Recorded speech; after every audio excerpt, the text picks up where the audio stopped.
Hey guys, welcome back to my channel. So today I'll share Khatar recipe. So in terms of ingredients, I've got 800 grams of frozen Khatar here, which I have defrosted. So this isn't cooked, it just looks yellow because that's how it gets sent through to New Zealand. But yes, I've got 800 grams of that.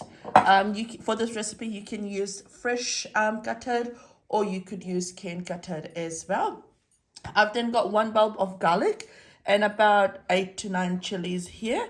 Now that's according to taste in terms of chilies, but that's how much I've got. I've then got one really large onion that I've thinly sliced, and I've got some curry leaf you can see on the side over here. I've then got some coriander, which I'll be using for garnishing, some salt in terms of taste. So I've got about 1.5 teaspoons of salt here, my pink Himalayan salt, but you could use more salt if you want to, again, according to taste. Now from my spice dabba, what I'll use is 2 teaspoons of jeera. I'll use 1 teaspoon of sarso, which is your mustard seed. I'll then use 1.5 teaspoons of turmeric. Now this is optional, but I do like to add a bit of masala in my Khatar, so I'm going to use 1 teaspoon of masala.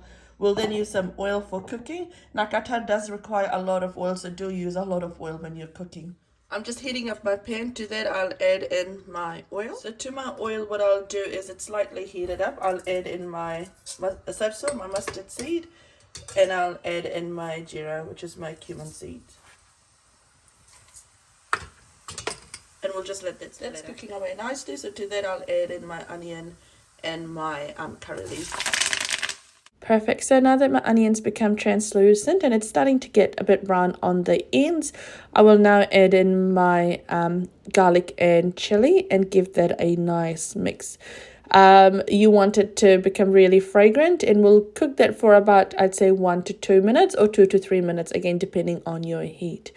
Once I've done that, I'll add in my turmeric and I'll fry that off in the oil for about 1 to 2 minutes as well. When I'm making any curry, or if I'm adding turmeric to anything, I do like to fry it off a bit just so that you can get rid of that smell that it's got, like a bit of that raw smell, and you want the oils to be released as well. Now once I've done that, to that I will add in my Khatar or my jackfruit, and give that a quick mix. I haven't really mixed it properly because what I'll do is I'll add in my masala at this stage. Now like I said, I'm adding a really little amount here, but this is optional as well. If you don't have masala, or if you don't prefer to add masala to your Khatar, that's absolutely fine. You don't need to add this in. I do like it personally because I do feel like it does bring out that additional, that really yummy taste. So I do like to add in a bit of masala. We'll give that all a nice mix and just make sure we're picking up everything from the bottom, and just mixing everything right through. There we go, on the sides and everything, because what you don't want to do is you don't want your onion or your anything that you've tampered with to be at the bottom and for it to burn off. We'll now cover this off and let this cook in low to medium heat.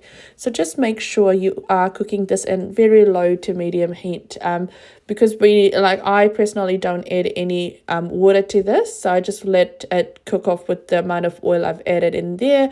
But if you are using fresh jackfruit, your Khatar, or even with frozen as well, because that doesn't come through cooked, you can add a few tablespoons of water as well to make sure that it gets all cooked off really nicely. But that's looking really good. I can see that it is looking cooked, because it's become a bit it looks a bit lumpy, and it has reduced in size, and I can tell. Now this has taken me about 15 to 20 minutes to cook in low to medium heat. I'll add in my coriander now. Again, this part is optional, but I do like to add in a bit of coriander and give it a quick mix and let it cook for about 1 to 2 minutes before I serve it up. But there we go, that's your jackfruit or your Khatar curry done. You could serve this up with roti, rice, or with puri. It tastes really good with puri as well. So and that's looking really nice. The color looks really good as well. And now if you like my channel and if you like what I'm posting, feel free to share, like, and subscribe. And do let me know what else you want me to post. Take care, guys. Bye.